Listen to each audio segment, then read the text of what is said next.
Hello everyone, आज हमें करना है क्वेश्चन नंबर 10 ऑफ एक्सरसाइज 8.1। ठीक है, तो आज हम एक्सरसाइज 8.1 को कंप्लीट कर लेंगे। दो क्वेश्चंस रह गए हैं, क्वेश्चन नंबर 10 और 11 रह गए हैं। इन दोनों क्वेश्चंस को हम करते हैं। तो सबसे पहले हम क्वेश्चन नंबर 10 पढ़ते हैं, इसमें क्या गिवन है उसको देखते हैं। ठीक है, तो क्वेश्चन 10 में देखिए यहाँ पे गिवन है, in triangle P Q R right angled at Q. क्या बोला यहाँ पे कि हमारा राइट एंगल है क्यू पे। फिर यहाँ गिवन है पी आर प्लस में क्यू आर इक्वल टू में 25 सेंटीमीटर। ट्राइंगल के दो साइड का सम गिवन है 25 centimetre and P Q given है आपका 5 सेंटीमीटर। तो क्वेश्चन में क्या करना है, हमें determine the value of sine R sine P cos P and tan P. आपको क्या फाइंड करना है, sine P cos P and tan P find करना है। ठीक है, और ये इन्फॉर्मेशन हमें गिवन है। ठीक है, चलिए हम देखते हैं यहाँ पे। तो यहाँ पे हमने देखा क्वेश्चन 10 में हमारा पी क्यू गिवन था 5 सेंटीमीटर और पी आर प्लस में क्यू आर गिवन है हमारे 25 सेंटीमीटर। ये गिवन है हमारे को, ठीक है ना। बट क्यू, अब यहाँ पे देखें, पी क्यू हमने हमारे ट्राइंगल पी क्यू आर है क्वेश्चन में, ट्राइंगल क्वेश्चन में जो ये हमारा ट्राइंगल है वो राइट एंगल है, और राइट एंगल कहाँ पे है, क्यू पे है। ठीक है, इतनी बात है। और हमारा पी क्यू की लेंथ कितनी है, 5 सेंटीमीटर गिवन है, हमने 5 सेंटीमीटर यहाँ लिख दिया। ठीक है ना। अब पी आर प्लस में क्यू आर, ये पी आर प्लस में क्यू आर, इन दोनों का सम कितना गिवन है, 25 सेंटीमीटर गिवन है। अब इन दोनों का सम गिवन है 25 सेंटीमीटर, बट ये वाली लेंथ कितनी है हमें नहीं पता, ये लेंथ कितनी है नहीं पता। अगर हमने क्यू आर को एक्स मान लिया, ठीक है ना, ये जो क्यू आर है, अगर इस लेंथ को अगर एक्स मान लेंगे हम, तो हमारा पी आर क्या निकलेगा, समझे यहाँ पे पी आर प्लस में क्यू आर इक्वल टू 25 है। अगर क्यू आर को एक्स माना है तो ये हमारा पी आर है, जहाँ क्यू आर है वहाँ पे एक्स आएगा इक्वल टू में 25। तो एक्स को इधर माइनस करेंगे तो हमारा लेंथ किसका निकल जाएगा, आपका लेंथ निकल जाएगा पी आर का। बात समझ में आपको आ रही है, मतलब जहाँ पे पी आर है, पी आर की जगह कितना आ जाएगा, 25 माइनस में एक्स, 25 माइनस में एक्स हो जाएगा। ठीक है, और जब इसको हमने क्या माना है, इसको हमने एक्स माना है। ठीक है, इतनी बात है। अब देखिए, इन right triangle P Q R using Pythagoras theorem apply करेंगे तो क्या होगा, हमारा पी आर का स्क्वायर इक्वल टू में पी क्यू का स्क्वायर प्लस में क्यू आर का स्क्वायर, हमने यहाँ लिख दिया। पी आर हमारा यहाँ पे 25 माइनस एक्स है, तो 25 माइनस एक्स दी होल स्क्वायर। पी क्यू आपको यहाँ पे है 5 सेंटीमीटर, तो 5 का स्क्वायर। क्यू आर को हमने एक्स माना है, क्यू आर को हमने एक्स माना है, यहाँ पे एक्स लिख दीजिए, कोई दिक्कत की बात नहीं है। ठीक है ना, हमने यहाँ पे एक्स लिख दिया है, तो ये एक्स का स्क्वायर हो गया। ठीक है, अब यहाँ देखिए, a माइनस बी का होल स्क्वायर क्या होता है, a का स्क्वायर होता है, माइनस में 2ab, फिर प्लस में क्या होता है, b की जगह पे x है तो x का स्क्वायर इक्वल टू में 5 का स्क्वायर 25, और क्यू आर हमारा x है तो x का स्क्वायर हो गया। ठीक है, इतनी बात है। अब ये 25 का स्क्वायर आपको होता है 625, इसको मल्टीप्लाई करेंगे तो 50x हो जाएगा, और ये हमारा x का स्क्वायर है, ये 25 हो गया और ये x का स्क्वायर हो गया। अब हमने देखा कि इस एक्स स्क्वायर से एक्स स्क्वायर कैंसिल हो गया। ठीक है, इतनी बातें। और ये आपका क्या है 625 है, अगर इसको मैं इधर माइनस कर दूं तो कितना आ जाएगा, 600 हो जाएगा, फिर माइनस का 50x इक्वल टू में 0, क्योंकि ये प्लस का 25 माइनस करेंगे तो माइनस का 25 हो जाएगा, यहाँ पे क्या बचेगा, 0 बचेगा। ठीक है ना, और 625 में से इसको माइनस करने में 600 हो जाएगा। इसको अगर मैं इधर कर दूँ तो 600 हो जाएगा, तो ये इससे कैंसिल हो जाने पे कितना आएगा, 12 हो जाएगा। ठीक है ना, तो x की वैल्यू कितनी होगी, 12, और x को आपने क्या माना है, x माना है क्यू आर को, तो क्यू आर कितना 12 हो गया, मतलब ये जो x है ये कितना हो गया, 12 सेंटीमीटर हमारा हो गया। ठीक है, जब x 12 हो गया सेंटीमीटर, अगले पेज पे देखेंगे हम। ठीक है ना, इसके बाद अब बताएं पी आर हमारा क्या है, पी आर है 25 माइनस एक्स, एक्स हमारा कितना निकला है, 12 निकला है, माइनस करेंगे तो 13 सेंटीमीटर, तो आपका पी आर कितना हो गया, 13 सेंटीमीटर। तो जो ये पी आर है ये आपको हो गया 13 सेंटीमीटर। इतनी बातें क्लियर हो गई।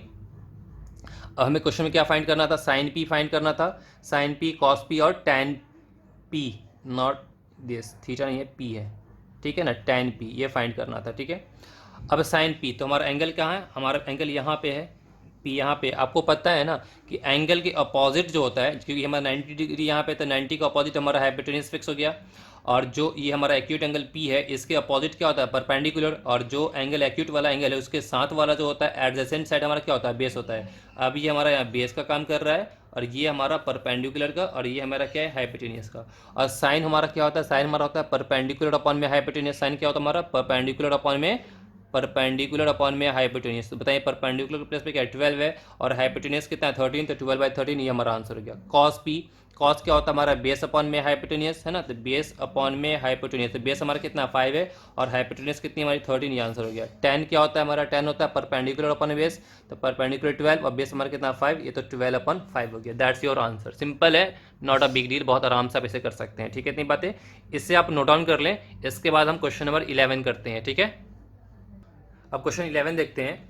क्वेश्चन 11 में देखिए क्या लिखा हुआ है यहाँ पे, इसमें गिवन है state whether the following are true और फॉल्स। आपको बताना है कि ये ट्रू या फॉल्स है। जस्टिफाई योर आंसर, आपको आंसर को जस्टिफाई करना है और इसमें 5 ऑप्शंस गिवन है, ठीक है ना। तो हम सारे ऑप्शंस को 1 बाई 1 देखते हैं, ठीक है। चलिए हम फर्स्ट देखते हैं। फर्स्ट में हमारे क्या लिखा हुआ है, the value of tan a is always less than 1। आपको बताना है कि जो वैल्यू ऑफ tan a है वो हमारा क्या होता है, ऑलवेज लेस देन 1 होता है, ठीक है ना। ये बात ट्रू है या फॉल्स है, तो ये बात जो है ना हमारा फॉल्स हो जाएगा, ठीक है ना। ऑलवेज नहीं होता है, the value of tan a is always less than 1 बोला ना, यहाँ पे ऑलवेज लगा दिया, ये ऑलवेज लेस देन 1 नहीं होता, ये फॉल्स है। कैसे, एग्जाम्पल के थ्रू बता रहा हूँ। In right triangle A B C, हमने एक right triangle A B C ले लिया और राइट एंगल हमने बी पे ले लिया, ठीक है ना। हमने यहाँ पे बी सी लेंथ को 12 मान लिया और ए बी को हमने 5 मान लिया और ये हमारा 13 है। tan क्या होता है, tan होता है परपेंडिकुलर अपन बेस। तो अगर tan a की बात करें तो इसका अपोजिट ये है परपेंडिकुलर, ये बेस, तो 12/5। 12/5 2 पॉइंट समथिंग होगा जो कि मोर देन 1 है। अब यहाँ पे क्या बोला है कि the value of tan a is always less than 1, तो लेस देन 1 तो नहीं, 1 है, ये तो मोर देन 1 हो गया। इसका मतलब tan a जो है मे बी मोर देन 1, 1 से बड़ा भी हो सकता है, 1 से छोटा भी हो सकता है। 1 से छोटा कैसे होता है उसको ऐसे देखें, अगर मैं इसी को ऐसे उल्टा कर दूं, मैं क्या कर दूं, जो 5 यहाँ पे है बेस पे, तो 5 को यहाँ कर दूं, 12 को यहाँ कर दूं और 13 यहाँ कर दूं। ये हमारा C है, ये B है और ये हमारा क्या A है। अब यहाँ पे अगर आप tan A निकालेंगे, अब यहाँ पे tan A क्या आएगा, tan A क्या होता है हमारा परपेंडिकुलर, तो परपेंडिकुलर 5 है, अपन बेस कितना है 12। अब इसको डिवाइड करेंगे तो 0 पॉइंट समथिंग आएगा जो कि 1 से छोटा है। तो इस वाले केस में हमारा क्या हो गया, 1 से छोटा हो गया, बट यहाँ पे क्या है, बड़ा है। लेकिन यहाँ पे क्या बोला है, the value of tan is always less than 1, always तो नहीं होता ना, यहाँ पे छोटा है बट यहाँ पे क्या बड़ा हो गया। तो so given statement is false, जो हमारा गिवन स्टेटमेंट वो फॉल्स है, ठीक है ना। सेकेंड वाले पार्ट में देखते हैं क्या लिखा है, सेक ए इक्वल टू में 12/5 है for some values of angle A, ठीक है। एंगल के कुछ ए वैल्यू के लिए हमारा क्या है, ये हमारा सेक ए जो हमारा 12/5 है। अब सेक क्या होता है, सेक जो होता है हमारा कॉस का रेसिप्रोकल होता है, कॉस ए का रेसिप्रोकल होता है। कॉस क्या होता है हमारा, कॉस होता है बेस अपॉन में हाइपोटेनियस, और तो सेक क्या होगा हमारा हाइपोटेनियस अपॉन में बेस। ये बात तो श्योर है कि राइट एंगल ट्राइंगल में सबसे बड़ा जो हमारा साइड होता है वो क्या होता है, हाइपोटेनियस होता है। ये हमारा क्या है, हाइपोटेनियस हो गया, ठीक है ना। अगर एंगल ए है तो ये हमारा परपेंडिकुलर होगा, ये हमारा बेस होगा। बात समझे, तो height sorry hypotenuse upon base की बात करें तो ये बात तो श्योर है कि ये वाली लेंथ हमारी बड़ा है, ये लेंथ हमारा क्या छोटा होगा। तो बड़े वाले में से छोटे को अगर डिवाइड करेंगे तो हमेशा क्या होगा, 1 से बड़ा ही होगा।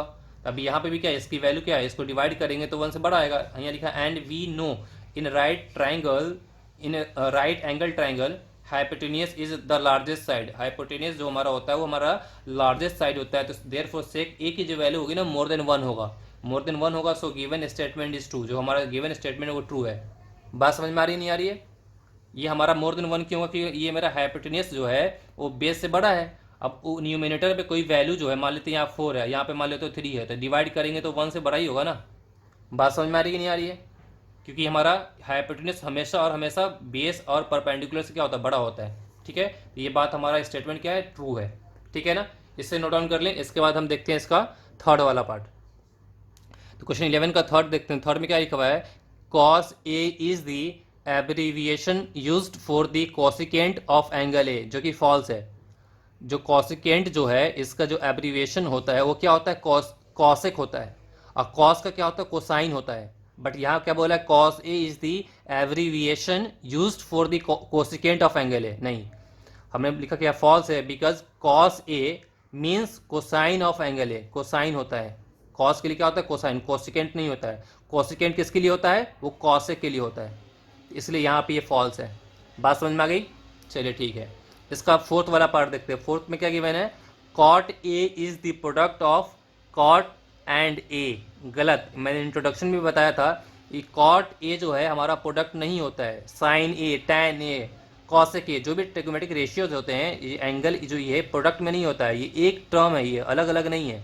हमें लिखा ये फॉल्स है। फॉल्स क्यों है, because cot A is a single term, ये हमारा एक सिंगल टर्म है। Cot without A does not have any meaning, cot बिना ए, बिना एंगल का कोई मीनिंग ही नहीं है। बात समझ में आ रही नहीं है। साइन, सिंपली साइन कोई साइन ए, उसके साथ एंगल होना चाहिए। अब वहाँ पे ए हो, बी हो, सी हो, एक्स हो, थीटा हो, वाई, कुछ भी एंगल में आ सकता है। बात समझ में आ रही है ना, क्लियर थी बातें। तो कॉट जो हमारा ए है वो प्रोडक्ट नहीं है, कॉट एंड ए प्रोडक्ट नहीं है, ठीक है। ये बात समझ में आ गई। चलिए इसका फिफ्थ वाला पार्ट देखते हैं। फिफ्थ वाला पार्ट में क्या गिवन है, साइन थीटा हमारा 4/3 गिवन है फॉर सम एंगल थीटा। गलत है, साइन थीटा कभी भी 1 से, साइन की जो वैल्यू, साइन फंक्शन जो होता है उसकी कभी भी वैल्यू 1 से बड़ी होती ही नहीं है। क्यों नहीं होती, इसके पीछे बहुत सिंपल सा रीजन है। क्योंकि आपको पता है साइन क्या होता है, परपेंडिकुलर अपॉन में हाइपोटेन्यूस होता है। अगर ये राइट एंगल ट्राइंगल है, समझे कि नहीं, मान लेते हैं थीटा आपका यहाँ पे है, थीटा आपका यहाँ पे है, ठीक है ना। तो जब थीटा यहाँ पे है तो 90 का अपोजिट यहाँ पे हाइपोटेन्यूस हो जाएगा। अगर ये परपेंडिकुलर, अगर ये हमारा बेस है तो हमारा साइन क्या होता है, परपेंडिकुलर अपॉन में बेस, और सॉरी परपेंडिकुलर अपॉन में क्या होता है, हाइपोटेनियस होता है। और हाइपोटेनियस इस पूरे ट्रायंगल में सबसे लार्जेस्ट लेंथ का होता है, सबसे बड़ा लेंथ इसी का होता है, यही साइड सबसे बड़ा साइड होता है, ठीक है ना, इन तीनों साइड में। अब बताएं, तो परपेंडिकुलर का जो लेंथ होगा वो हाइपोटेनस के लेंथ से कम होगा, कभी भी कम होगा। बट यहाँ पे क्या दिखा रहा है कि परपेंडिकुलर की लेंथ जो है हाइपोटेनस से ज़्यादा है। ये फॉल्स है, गलत है, नहीं हो सकता है ना। साइन थीटा 4/3 1.33 समथिंग होगा, 1.33 होगा, जो कि मोर देन 1 है, जो कि फॉल्स है। साइन थीटा नेवर भी मोर देन 1, साइन थीटा कभी भी 1 से बड़ा नहीं होता है। बात समझ में आई। और यहाँ लिख दिया कि hypotenuse is the largest side of triangle, ठीक है ना। तो परपेंडिकुलर हमारा छोटा होता है, ये बड़ा था। अगर यहाँ पे 3/4 होता तो पॉसिबल था, 3/4 होता तो ट्रू होता, क्योंकि 3 हमारा परपेंडिकुलर की जगह पे है और ये मेरा हाइपोटेनस की जगह पे है। बात समझ में आ रही नहीं आ रही है। बट इस वाले केस में हमारा क्या है, ये फॉल्स है। फॉल्स क्यों समझ में आपको आ गया है। देखो मैं एक बात को रिपीट इसलिए करता हूँ कि ये चीज़ें आपके माइंड में पूरे तौर पे रहे, ठीक है ना, आप मिसमाइंड ना किया करें, ठीक है ना। तो ये हमारा छोटा होता है साइड का लेंथ, इसके साइड की लेंथ बड़ा होता है। छोटे वाले को बड़े वाले से डिवाइड करेंगे तो 1 से कम आएगा, 1 से ज़्यादा नहीं आएगा। इस वाले केस में 1 से ज़्यादा आ रहा था, देखो 1.333 आ रहा था, ठीक है ना। तो मतलब ये फॉल्स हो गया, ठीक है डियर। तो आज के लिए इतना ही, अब हम मिलते हैं कमिंग वीडियो में, ठीक है ना। आप मुझे कमेंट करके बताएंगे आपको कितनी बातें समझ में आ रही है। आने वाले वीडियो हम करेंगे 8.2 करेंगे। वीडियो अच्छी लगी है तो अपने फ्रेंड से शेयर कर दिया करें, ठीक है ना। ओके चलिए ठीक है, मिलते हैं कमिंग वीडियो में। All the very best, bye, good luck.